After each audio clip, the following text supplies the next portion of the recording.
여러분 지금 만약에 우리가 지금 예배하고 있는데 하늘 문이 열리고 우리 주님이 재림하신다면 우리의 반응은 어떨까요? 여러분의 반응은 어떨 것 같아요? 깜짝 놀래고 당황하고 어쩔 줄 몰라 할 것 같아요? 아니면 기다렸다는 듯이 쌍수를 들고 아멘 주 예수여 오시옵소서 할 것 같습니까? 솔직히 여러분 자신에게 한번 질문을 해보시기를 바랍니다. 우리 기독교 신앙의 특징 중에 하나는 우리 기독교 신앙은 저 영원한 천국의 소망을 가지고 생활하는 것입니다. 다른 모든 인간이 만든 종교들은 이 땅에서 사는데 여러 가지 우리의 한계나 우리의 문제들을 해결받기 위해서 만든 게 인간의 종교입니다. 그러니까 인간들은 자기들이 해결할 수 없는 것들을 해결받기 위해서 그 해결받기 위한 목적으로 종교도 만들고 우상신도 만들었어요. 다 가짜고 또 다 의미 없는 것이죠. 그러나 하나님께서 알려주셔서 하나님이 살아계심도 알게 되고 하나님 우리의 창조주이심도 알게 되고 하나님이 알려주셔서 우리가 죄인임도 알게 되고 우리가 이 죄로 인해서 지옥 갈 자인데 지옥 가지 않고 천국 갈 수 있는 유일한 길이 예수님의 십자가의 은혜로 말미암는다는 것도 알게 되고 또 하나님이 가르쳐 주셔서 이 땅의 삶은 언젠가는 끝이 나고 이 세상은 끝이 나고 영원한 천국과 지옥이 있고 우리는 천국 아니면 지옥에서 영원히 살게 된다는 것도 압니다. 이것이 진짜 참신인 하나님을 믿는 우리 기독교 신앙의 특징입니다. 우리 기독교 신앙을 가진 자들은 이 땅에서 잠깐 잘 먹고 잘 살기 위해서 신앙생활하는 것이 아니고 저 영원한 천국 새 예루살렘에 들어가기 위해서 이 땅에서 새 예루살렘 들어가기 위한 준비하는 게 이 세상의 삶의 목적입니다. 그러니까 궁극적인 우리의 이 땅의 삶의 목적은 이 땅에서 육신의 쾌락과 우리의 어떤 욕구를 충족시키는 그런 삶을 사는 게 아니고 영원한 천국 새 예루살렘에 들어가기 위하여 준비하는 시간이 이 세상의 시간이에요. 그렇기 때문에 우리는 항상 삶의 초점을 먹든지 마시든지 무엇을 하든지 저 영원한 천국에 언제든지 내가 불림을 받을 때 들어갈 수 있는 준비를 해야 되고 우리 주님이 예상하지 못했던 때에 오시더라도 당황하지 않고 주님 앞에 두 손 들고 주님을 맞이할 수 있는 그 준비를 하는 것이 중요합니다. 마귀 사탄은 우리로 하여금 그 주님 맞을 준비 못하게 만들고 천국을 준비하지 못하게 만들기 위해서 혈안이 되어 있어요. 이 사단 마귀의 작전에 우리가 속아 넘어가면 안 됩니다. 우리 베델교회 성도 여러분 영적으로 깨어서 이 땅에서 무슨 일을 하든지 자다가든 일하다가든 예배드리든 어떤 상황에서도 내가 하나님 앞에 만약에 불림을 받을 때 준비된 모습으로 불림받게 되고 우리 주님이 재림하실 때 준비된 모습으로 주님을 맞이할 수 있는 자들이 되기를 축복합니다. 이 데살로니가 전서 후서는 사도 바울이 고린도에서 데살로니가 교회에 보낸 편지잖아요. 지난 7월 9일 수요일 날 제가 개론을 쭉 말씀을 드렸었는데 이 데살로니가 교인들은 굉장히 어려운 환경 여건 속에서 신앙생활을 해요. 그때 말씀드린 것처럼 데살로니가 지역 사람들은 굉장히 거칠고 아주 과격한 사람이었어요. 그래서 바울이 데살로니가 지역에서 선교 활동을 할 때 아주 거칠게 핍박을 하고 회방을 해서 어쩔 수 없이 급하게 베레아로 도망을 갔는데 피신을 갔는데 이 데살로니가 사람들이 자기 지역에 나갔으면 그냥 놔둬도 될 만한데 베레아까지 쫓아가가지고 또 거기서 바울을 회방했다고 그랬잖아요. 그러니까 이 데살로니가 사람들은 굉장히 거칠고 아주 악한 사람들이에요. 이런 환경에서 이 데살로니가 교회는 신앙생활을 해야 되는 거예요. 그러니까 얼마나 힘들겠어요. 이 주변에 믿지 않는 사단의 종로로 타는 자들이 데살로니가 교회를 그냥 두지 않는 거예요. 그래서 데살로니가 교회는 많은 환난과 핍박 속에 있었어요. 그래서 바울은 너무너무 걱정이 되어서 디모데를 보내어서 데살로니가 교회의 형편을 파악을 했고 디모데의 그 보고를 받고는 그들에게 위로하고 격려하는 들어보니까 믿음, 소망, 사랑 가운데 아주 귀하게 하나님의 역사를 이루며 신앙생활을 잘한다는 소리를 듣고는 위로하고 격려하는 내용의 편지를 씁니다. 그리고 그들에게 재림신앙에 문제가 있다라는 그런 보고를 디모데로부터 받아요. 그래가지고 재림에 대한 교훈을 기록을 해서 데살로니가에 보냅니다. 그래서 첫 번째 보낸 편지가 데살로니가 전서고, 데살로니가 전서를 이들이 읽고 나름대로 반응을 하는 것을 보고 수개월 후에 두 번째 보낸 것이 데살로니가 후서예요. 데살로니가 후서인데 1장은 1절에서 12절 지난번에 말씀드린 것처럼 1장은 데살로니가 교회가 환난과 핍박 속에서도 신앙생활 잘 한다는 것에 대하여 위로하고 격려하고 칭찬하는 내용으로 1장은 기록을 해요. 그리고 오늘 본문 2장은 데살로니가 교회가 재림신앙에 대해서 잘못 알고 있고 재림신앙에 대해서 아주 미숙한 그런 상황이 있다는 것을 알고는 이들에게 재림신앙을 가르쳐줄 그런 목적으로 2장에서 내용을 기록을 하고 있습니다. 우리는 교회와 모든 그리스도인들은 재림신앙을 건강하게 잘 가져야 된다는 것을 여기서 깨닫게 줍니다. 데살로니가 교회가 재림신앙을 건강하게 잘 가질 것을 알고는 전서에서도 재림신앙에 대해서 교훈을 하고 후서에서도 재림신앙에 대해서 교훈을 하고, 바울뿐만 아니라 예수님께서도 공생의 기간에 이 재림신앙을 가지도록 가르치고 경고하셨어요. 그래서 우리는 항상 이 재림신앙을 건강하게 가질 수 있도록 노력해야 됩니다. 예수님이 재림하실 것을 우리가 예상도 하고 준비도 하되 잘못되게 이상한 그런 모습으로 인본주의적인 그런 모습으로 재림신앙을 갖는 것이 아니고 성경적인 건강한 모습으로 재림신앙을 갖는 것이 중요하다는 거예요. 그래서 바울은 데살로니가 교인들에게 건강한 재림신앙을 갖도록 하기 위해서 데살로니가 전서 후서에서 계속 가르치고 있고, 우리 주님은 공생의 기간에 이 재림신앙에 대해서 가르치셨단 말이에요. 그 나누어드린 유인물의 도표를 한번 보시면 타락한 인류 구속사 이렇게 제목으로 해서 그려져 있는데요. 하나님이 창조하신 이 세상은 직선적인 시간 속에 존재합니다. 따라서 이 땅에 살고 있는 모든 피조물들은 시작과 끝이 있습니다.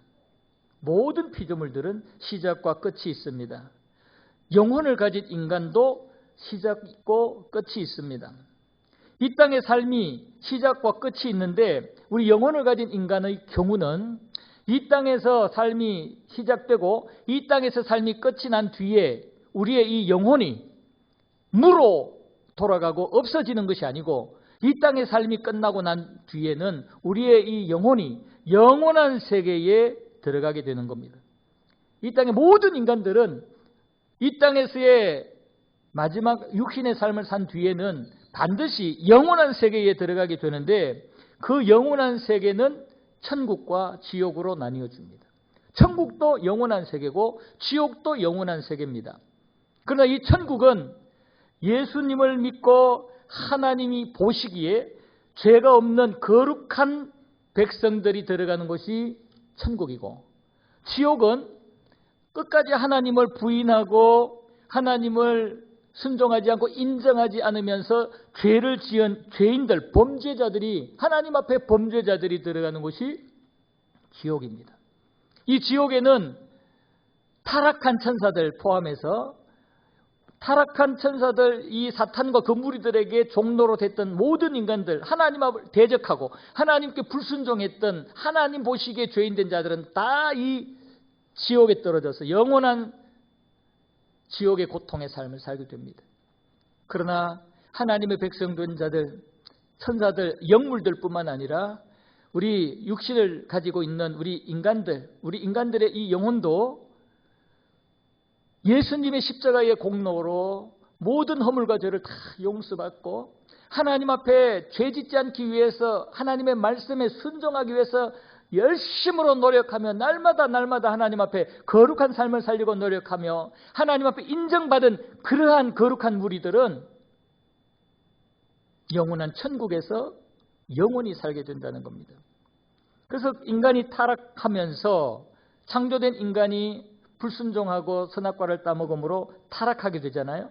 그때 타락하게 되면서 인간을 향한 구속이 시작됩니다. 여러분, 여기서 우리가 한번 생각하고 감사해야 될 것이 있는데요. 여러분, 천사들, 이 루시퍼를 비롯해서 하나님의 권위에 도전했던 천사들, 이 영적 무리들도 하나님 앞에 범죄했잖아요. 하나님께 도전하고 하나님의 자리에 올라가려고 범죄했잖아요.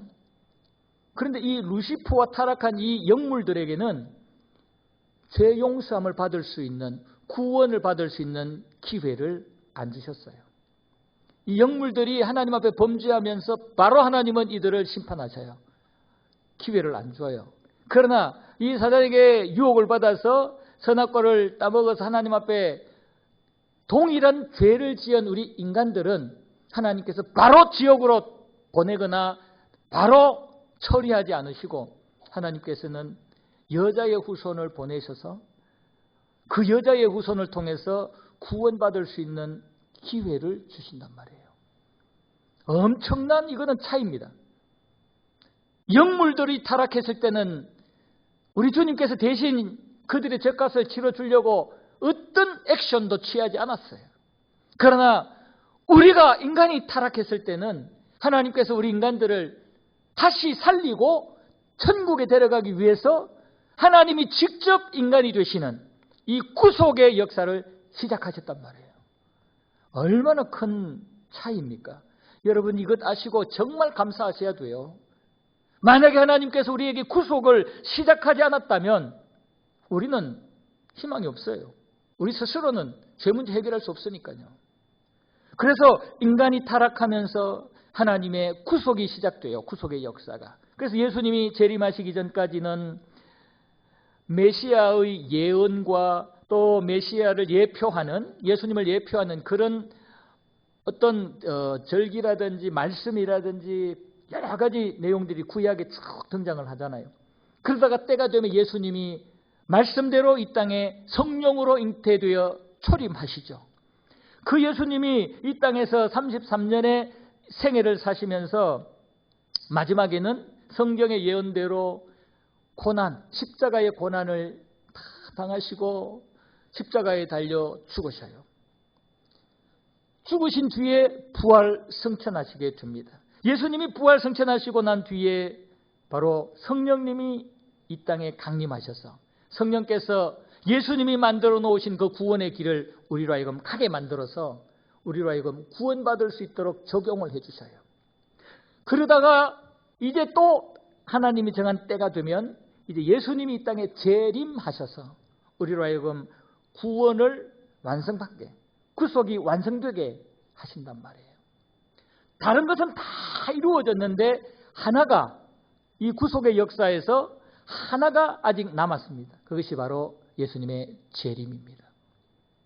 따라서 우리는 이 예수님의 재림이 하나 남았는데 지금까지 모든 것이 구속사의 예언대로 다 되었는데, 하나님의 계획과 예언대로 다 되었는데 이제 마지막 하나 남은 예수님의 재림, 이것을 우리 마음판에 새기고 이 예수님의 재림이 이루어질 것을 확신하면서 우리는 이 땅에서 재림신앙을 가지고, 건강한 재림신앙을 가지고 살아야 할 줄로 믿습니다. 여러분, 우리 신앙이 그냥 이 땅에서 우리 한계를, 또 우리의 문제를 해결해 주는 그 정도의 선에서 끝나면 안 됩니다. 그것은 보너스입니다. 보너스. 덤으로 주시는 겁니다. 우리는 먼저 하나님의 나라와 의를 구하면 재림신앙을 가지고 재림하실 주님을 기다리면서 하나님 나라에 들어갈 준비를 하는, 하나님 나라 백성답게 사는 그런 삶을 살게 되면 무엇을 먹을까 마실까 입을까 이 모든 것은 더하여 주시는 것입니다. 이스라엘 백성들이 출애굽에서 가나안 땅으로 가는 길, 그 길에 이들은 먹을 것 입을 것 마실 것 엄청나게 고민했습니다. 그래서 날마다 그것 때문에 원망하고 불평했어요. 조금만 배고프면, 조금만 목마르면, 조금만 먹고 싶은 거 못 먹으면 원망하고 불평했어요. 그들은 무엇을 먹을까 입을까 마실까에 관심을 가지고 있었어요. 그럴 때 하나님이 어떻게 하십니까?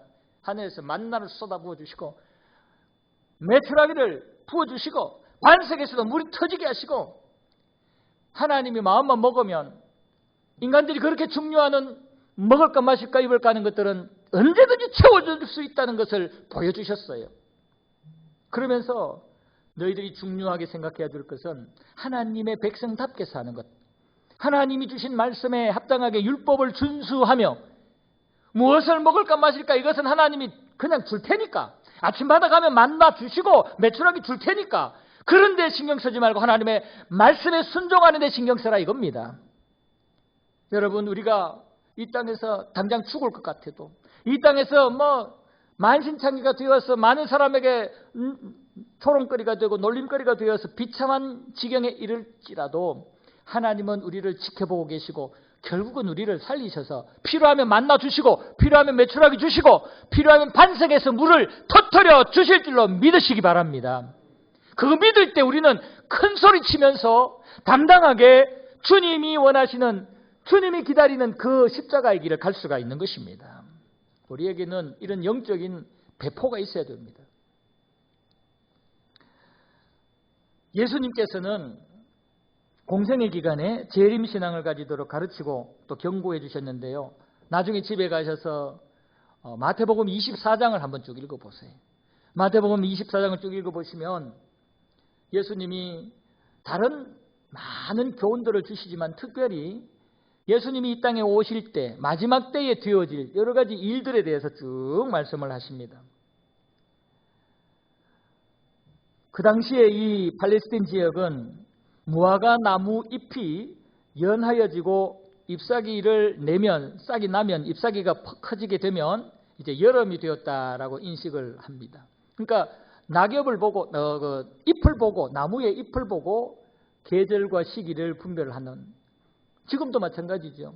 지금 우리가 봄이 되면 새싹이 돋는 것을 보고 또 꽃이 피고 이 농산물이 나오는 것을 보면 우리는 지금이 어떤 계절인지 기후의 특징도 알게 되지 않습니까? 주님께서 그 말씀을 하시면서 무화과 나무의 비유를 배우라 그랬습니다.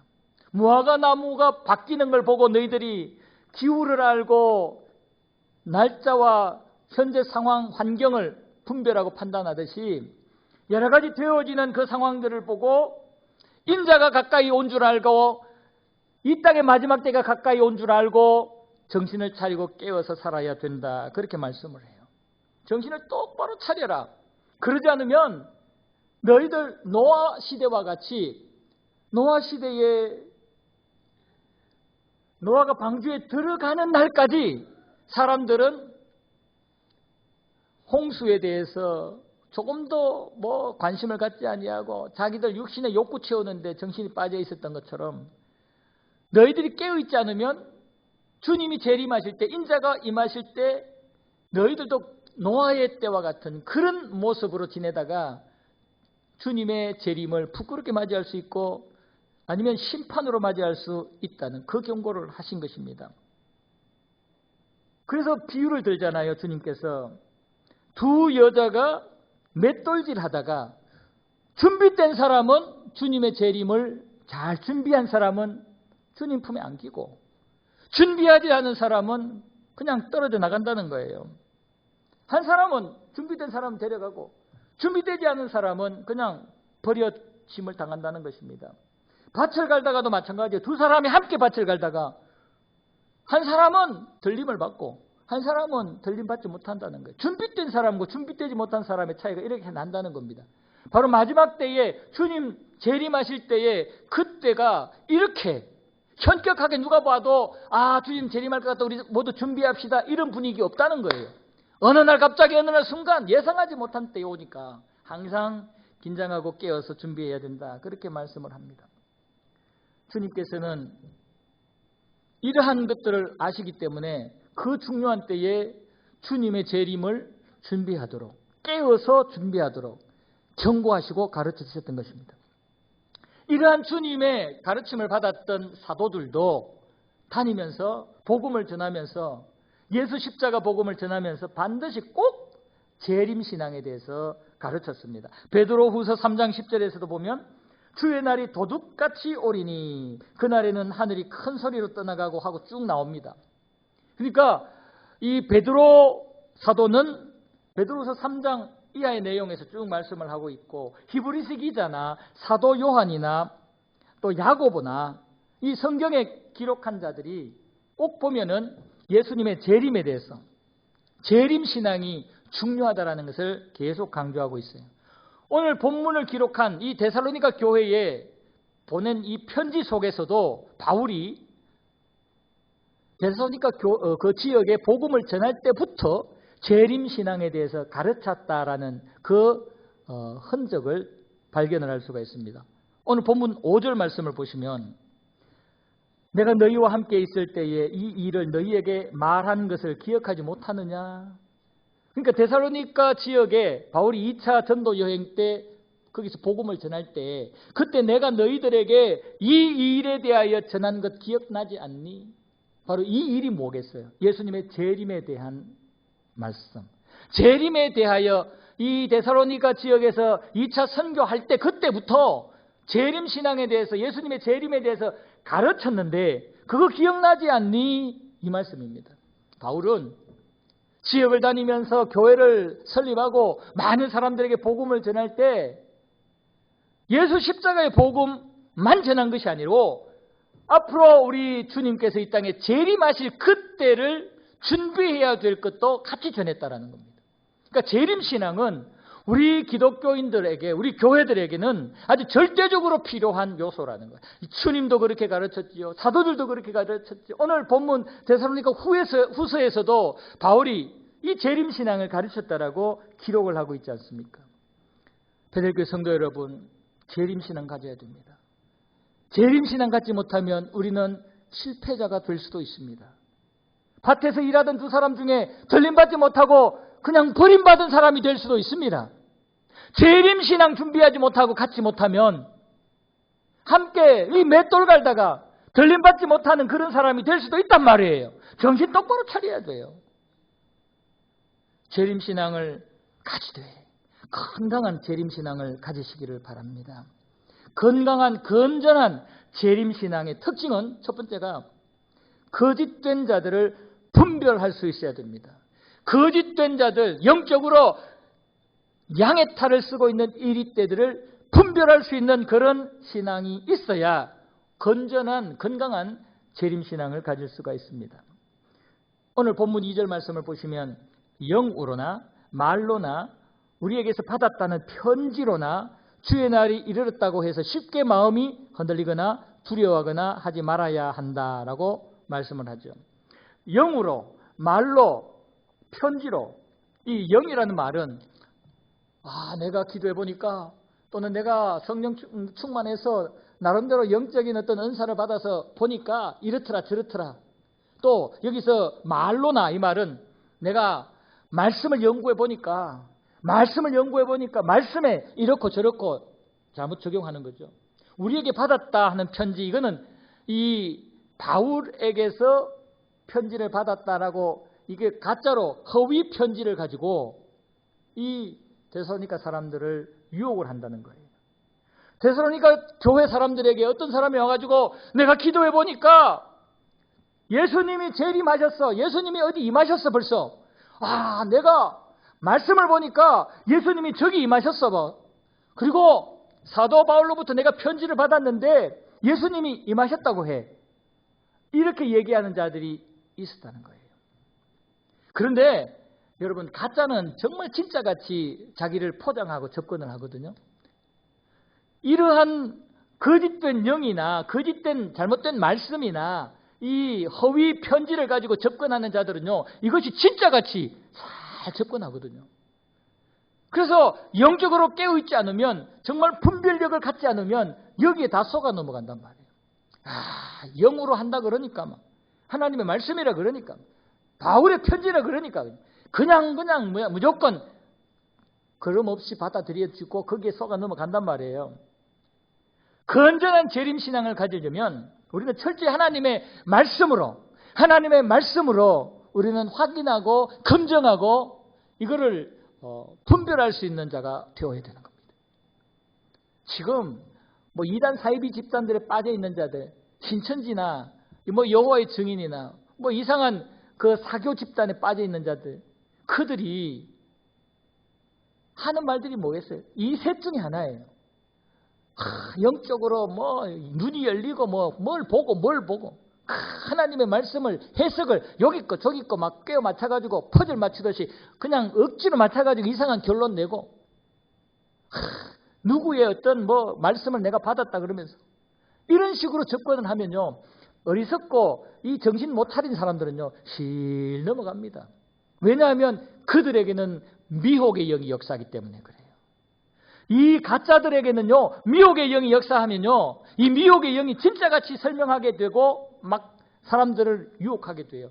그리고 깨어있지 않으면 이 미혹의 영이 상대방 그 거짓되고 잘못된 가르침을 받는 자들에게도 역사해요. 그러니까 구름대같이 몰리는 거 아니에요. 지금 보세요. 통일교라든지 이런 데 가면 젊은이들이요 박적박적합니다. 또 얼마 전에 영상 보니까 통일교 그 본부에 압수수색하러 뭐 검찰이 갔는데 거기에 젊은 애들이 청년 대학생들이요 흰 티를 입고 거기서 그냥 막 자기들 나름대로의 노래를 부르면서 막 난리예요, 난리. 진짜 어떻게 저렇게 될 수 있을까 싶을 정도예요. 우리가 분별력이 없으면요, 우리가 하나님의 말씀에 진리의 영이 우리를 역사하고 우리를 지켜주지 않으면 언제든지 넘어갈 수 있는 것입니다. 주님께서도 마태복음 24장 4절 이하에서 이렇게 말씀을 하잖아요. 너희가 사람의 미혹을 받지 않도록 주의하라. 많은 사람이 내 이름으로 와서 이르되 나는 그리스도라 하여 많은 사람을 미혹하리라. 난리와 난리 소문을 듣겠으나 너희는 삼가 두려워하지 말라. 이런 일이 있어야 하되 아직 끝은 아니니. 주님께서도 걱정되는 거예요. 교회와 당신의 백성들이 이 분별력이 없이 거짓된 이들 이렇게 저렇게 난리와 소문 여러 가지를 가지고 막 공갈치고 거짓된 어떤 뭐 얘기를 하고 이상한 황당한 얘기를 하는데 속아 넘어갈까 봐 이 걱정인 거예요. 주님께서도. 그래서 이렇게 너희들 절대로 모든 사람 어떤 사람이 미혹을 해도 그 미혹에 넘어가면 안 돼 라고 말씀을 하신 겁니다. 주님의 이 마음을 아는 사도들도 그래서 편지를 보낼 때마다 교회를 세우고 사람들을 만날 때마다 신방할 때마다 재림신앙을 건강하게 가지도록 하기 위해서 이렇게 노력을 했던 것입니다. 여러분, 영적인 분별력을 가지고 거짓된 자들을 솎아내고 걸러내고 건강한 재림신앙을 가지시기를 축복합니다. 건강한 재림신앙을 가지면요 우리에게 두 가지 특징이 나타나는데요. 하나는 마음이 흔들리지 않고요. 요동하지 않아요. 우리 심지가. 또 다른 하나는 두려움이 없어져요. 두려움이 없어요. 건전한 신앙생활을 하면요. 아무리 이상한 난리의 소문이 들리고 우리 앞에 이상한 상황들이 벌어져도 진리의 말씀으로 우리가 딱 우리 마음을 지키고 재림신앙에 대하여 주님의 재림에 대하여 말씀으로 딱 갖추어서 준비를 하고 있으면요. 주변에서 아무리 가짜들이 우리를 유혹을 해도 그 유혹에 우리 마음이 흔들리지 않아요. 아무리 주변에서 우리를 협박을 하고 우리에게 공갈을 쳐도 우리 마음에 두려움이 생기지 않아요. 이곳저곳에서 내가 예수도 아는 사람이 나타나도 그들에게 관심을 갖지 않아요. 여러분, 우리 건강한 재림신앙을 가져서 절대로 마음이 흔들리는 자 되지 마시기 바랍니다. 절대로 세상을 겁내는 자 되지 마시기를 바랍니다. 잠언서 4장 23절 더욱 네 마음을 지켜야 된다. 왜냐하면 생명의 권한이 거기서 나기 때문이다. 우리 마음을 지키면 하나님의 말씀으로 건전한 재림신앙으로 우리 마음을 지키면 어떠한 유혹에도 흔들리지 않고 어떠한 위협에도 두려워하지 않는다는 것을 믿으시기를 바랍니다. 그리고 거짓된 자들을 분별하려면 그러면 어떻게 해야 되느냐? 우리가 거짓된 자들에게 속지 않으려면 어떻게 해야 되느냐? 항상 우리의 관심을, 우리의 초점을 위의 것에 둬야 돼요. 위의 것. 위의 것이라는 말은 하나님 나라에, 저 영원한 천국에 하나님의 말씀에 관심을 두라는 말씀입니다. 골로새서 3장 1절, 2절, 5절 우리 다 같이 한번 읽어볼까요? 시작. 그러므로 너희가 그리스도와 함께 다시 살리심을 받았으면 위의 것을 찾으라. 거기는 그리스도께서 하나님 우편에 앉아 계시느니라. 위의 것을 생각하고 땅의 것을 생각하지 말라. 그러므로 땅에 있는 지체를 죽이라. 곧 음란과 부정과 사욕과 악한 정욕과 탐심이니 탐심은 우상 숭배니라. 아멘. 우리가 진짜 예수 그리스도에 의해서 다시 살리심을 받았다면, 즉 구원받았다면, 영원한 천국에 들어갈 자라면 우리는 위의 것을 찾아야 된다. 위의 것을 바라보아야 된다라고 말씀을 해요. 왜냐하면 그 위에 누가 계시니까? 그리스도가 계시니까. 즉 항상 예수님을 생각하면서, 하나님을 생각하면서 하나님과 동행하고 하나님께 기도하고 하나님의 뜻을 묻는 질문 신앙을 하고 날마다 저 영원한 새 예루살렘에 들어갈 준비를 하며 천국 준비를 하는 그런 삶을 살게 되면 우리는 가짜들을 분별할 수 있다는 거예요. 우리를 속이려고 하는, 우리에게 낚싯줄 던지는 마귀의 그 낚싯밥을 분별할 수 있다는 거예요. 하나님이 주시는 생명의 뜻과 마귀가 던지는 이 속임수의 낚싯밥을 구별할 수 있다는 거예요. 우리는 건강한 이 신앙으로 날마다 위의 것을 바라보면서, 위의 것을 생각하면서, 우리 예수님 생각하고 말씀 생각, 영원한 천국을 생각하면서 하나님이 주시는 생명의 떡만 먹으시기를 바랍니다. 아무리 먹음직도 하고 보암직도 한 마귀가 주는 이 낚싯밥 절대로 물지 마시고 근처도 가지 마시기를 바랍니다. 건전한 재림신앙은 우리가 말씀을 우리의 기준과 잣대로 삼는 신앙입니다. 앞에 말씀드린 것처럼 하나님의 말씀이 모든 우리의 가치관과 삶의 기준과 판단이 되어야 된다는 겁니다. 그러니까 여러분, 앞으로 지난번에도 말씀드렸지만 무슨 일을 하든지 간에 항상 말씀에서 답을 찾으세요. 말씀에서. 또 하나님 앞에 말씀을 묵상하면서 정확하게 말씀에 딱 맞는 그런 말씀이 주어지지 않는다면 항상 말씀을 묵상하면서 기도로 하나님께 부탁을 해보세요. 하나님, 지금 이런 상황인데 어떻게 하면 좋아요? 지금 이런 상황인데 어느 것을 선택하면 좋아요? 하나님께 물어보세요. 우리의 이 마음이 하나님의 말씀으로 지켜지고 건강하게 잘 유지되어 있다면 우리 마음에 하나님의 뜻이 느껴집니다. 하나님이 이렇게 하시기를 원하신다. 하나님은 이렇게 하시는데 나는 못하겠는데 이런 생각이 든단 말이에요. 그럴 때 못하겠는데 여기에 따라가면 안 돼요. 하나님 이렇게 원하시는데 이거 하나님 뜻입니다. 보통 우리는 하나님의 뜻을 잘 알아요. 그런데 나는 못해. 다음부터 할게. 그래서 하나님의 뜻을 찾지 못하다가 실패하게 되고 범죄하게 되는 거거든요. 여러분, 하나님의 뜻이 이럴 것 같다 그러면 거기를 가야 돼요. 하나님의 말씀이 이렇게 하기를 원하신다 그러면 그 말씀대로 가야 돼요. 그 말씀대로 가면 안 될 것 같고 손해볼 것 같고 창피당할 것 같아도 가다 보면 거기에 길이 열립니다. 가다 보면 홍해가 갈라지고 가다 보면 요단강이 갈라집니다. 가다 보면 그곳에 썬물이 단물이 되는 역사가 일어난단 말이에요. 우리의 신앙의 기준은 오직 하나님의 말씀이 신앙의 기준 되어야 돼요. 재림신앙의 기준이 되어야 된다는 말씀입니다. 그래서 재림의 상황, 종말의 상황을 판단할 때도 하나님의 말씀을 근거로 해서 판단해야 돼요. 사람의 말이나 내 생각이나 이런 것 가지고 판단하지 말고 하나님의 말씀에 어떻게 되어 있느냐 이거 보고 판단해야 된다는 거예요. 오늘 여기 말씀해 보면은 주님이 재림하시기 전에 반드시 배교하는 일이 있어야 된다고 말씀은 말씀합니다. 그러니까 배교하는 일이 없이는 주님 재림하실 때가 아니라는 거예요.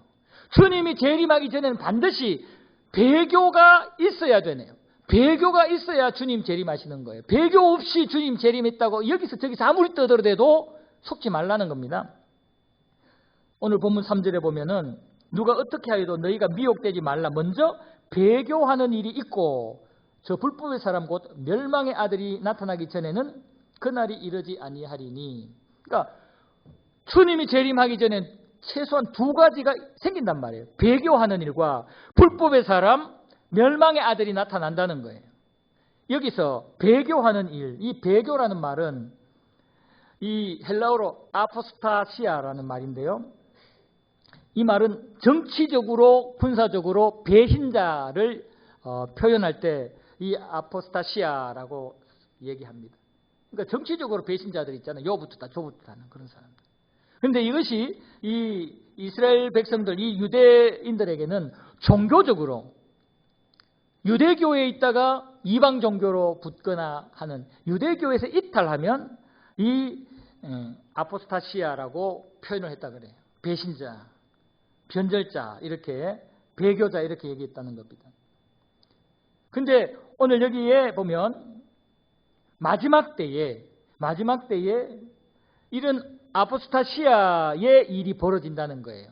이게 무슨 말이냐면은 안 믿는 자들이 배교하는 게 아니에요. 믿는 자들이 배신할 때 배교가 되는 거예요.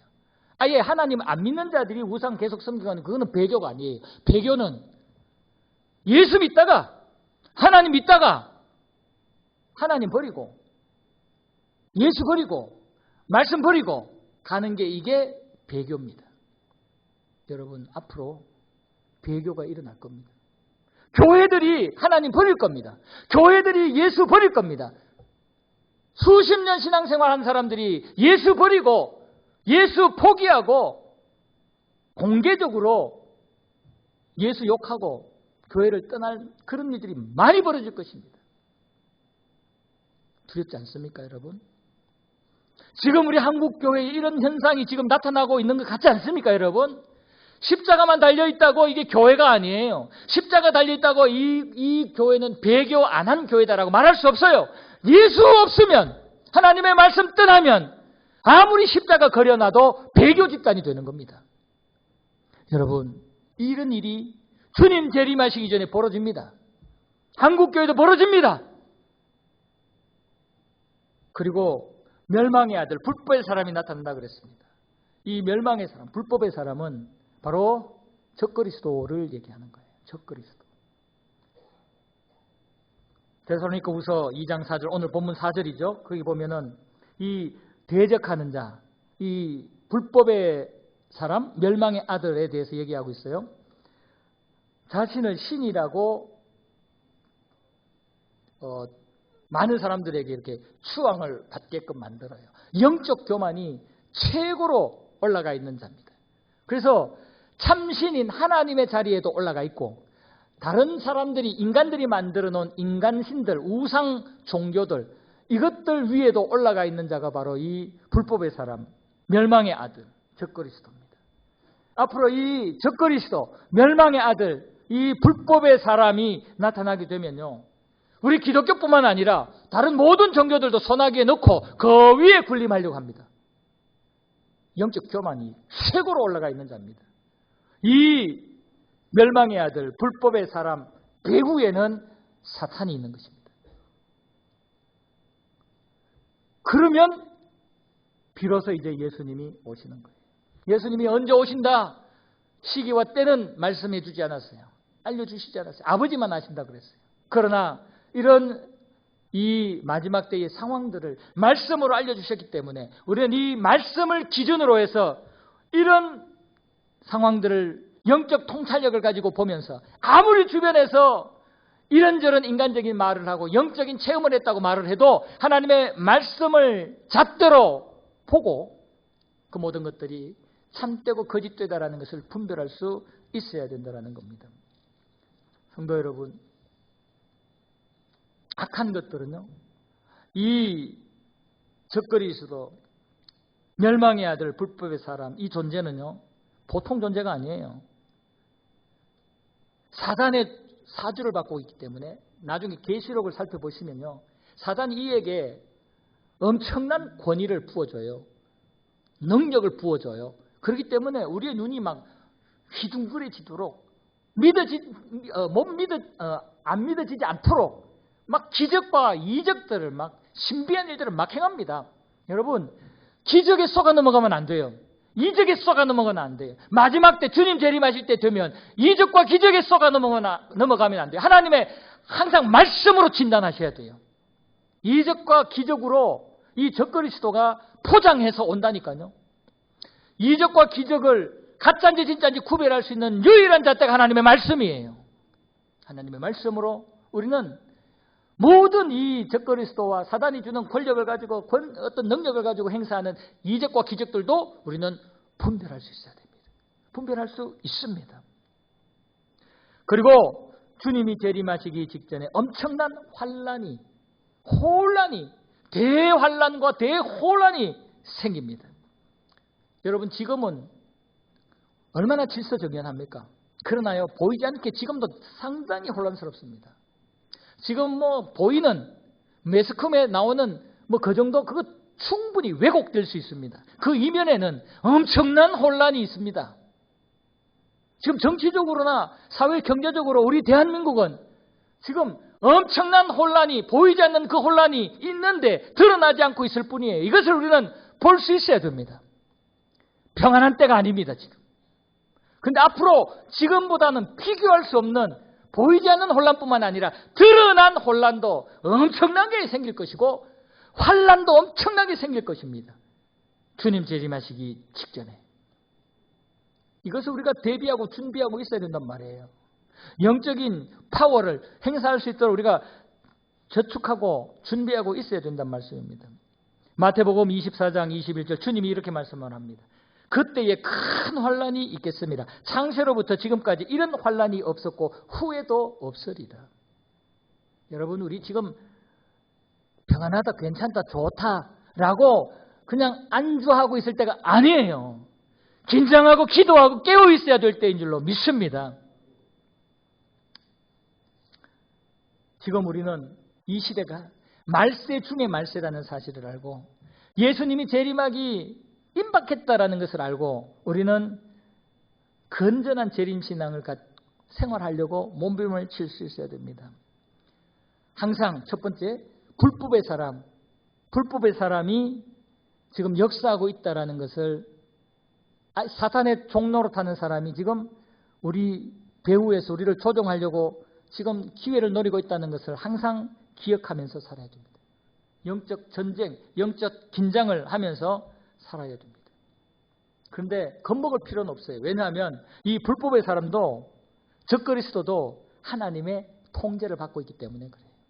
지금 적그리스도는 지금 나타나서 우리를 그냥 확 집어삼키고 싶을 거예요. 지금 당장이라도 엄습하고 싶을 거예요. 그런데 딱 통제하고 있어요. 누가요? 우리 만군의 여호와 하나님. 하나님이 딱 통제하고 있어요. 오늘 본문 7절 보십시오. 불법의 비밀이 이미 활동하였으나 지금은 그것을 막는 자가 있어 그 중에서 옮겨질 때까지 하리라. 지금은 하나님 딱 맞고 발목을 딱 잡고 있는 거예요. 안 돼, 너는 아직. 아무리 불법을 행하는 자들이 적그리스도가 우리를 삼키려고 해도 하나님이 딱 통제하고 계시니까 걱정할 필요 없어요. 할렐루야. 하나님을 믿으시고 여러분 담대하시기 바랍니다. 그리고 우리 예수님이 재림하실 때 직전에 나타나서 대단한 이적과 기적을 행하며 활동했던 이 적그리스도 불법의 사람을 예수님이 한 방에 날려버립니다. 예수님이 기운으로, 예수님이 능력으로 이 불법의 사람을 죽여버립니다. 멸망시킵니다. 오늘 보면 8절. 그때의 불법한 자가 나타나리니 주 예수께서 그 입의 기운으로 그를 어떻게 하시고 죽이시고 강림하여 나타나심으로 패하시리라.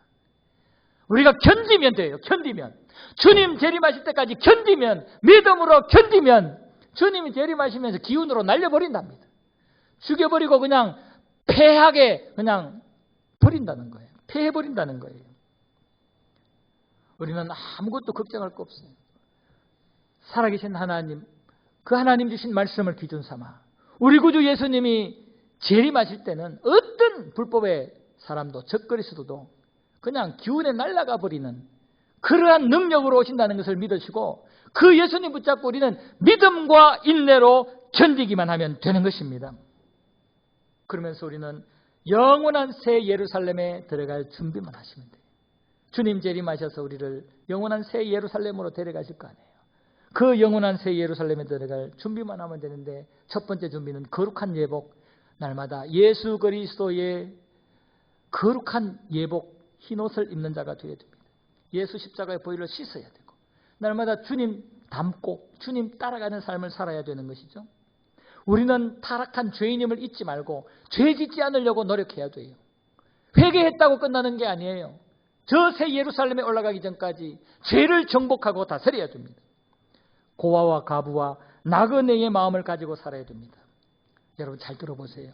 성경에 보면 가장 불쌍한 사람이 고아, 과부, 나그네.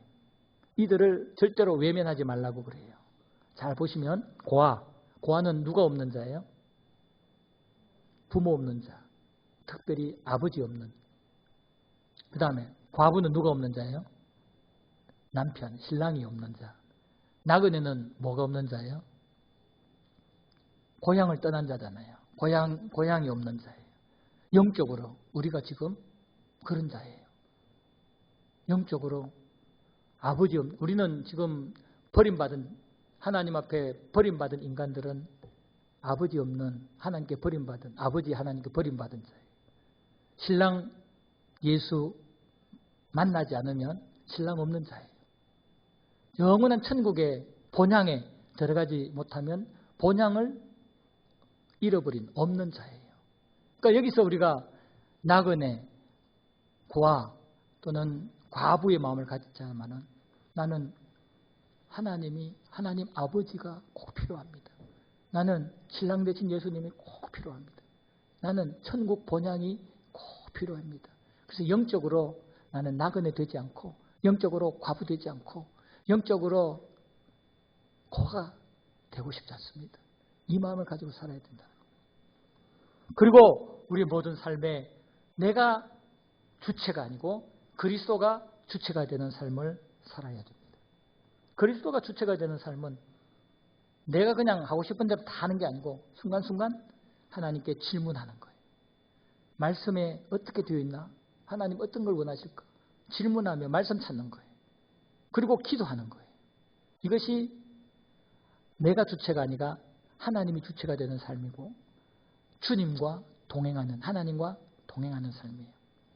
이렇게 살게 되면 새 예루살렘에 들어갈 준비가 되는 삶을 사는 것입니다. 사랑하는 우리 베델교회 성도 여러분, 우리 적당하게 그냥 허송세월하는 이 땅의 삶을 살지 마시고 건전한 건강한 신앙생활 하되 특별히 재림신앙 건강하게 가져서 언제든지 주님이 재림하셔도 아멘 주 예수여 오시옵소서, 언제든지 내가 이 땅을 떠날 때도 주님 내 영혼을 받아주십시오 할 수 있는 그런 삶을 사시는 저와 여러분들 되기를 주님의 이름으로 축복합니다. 아멘.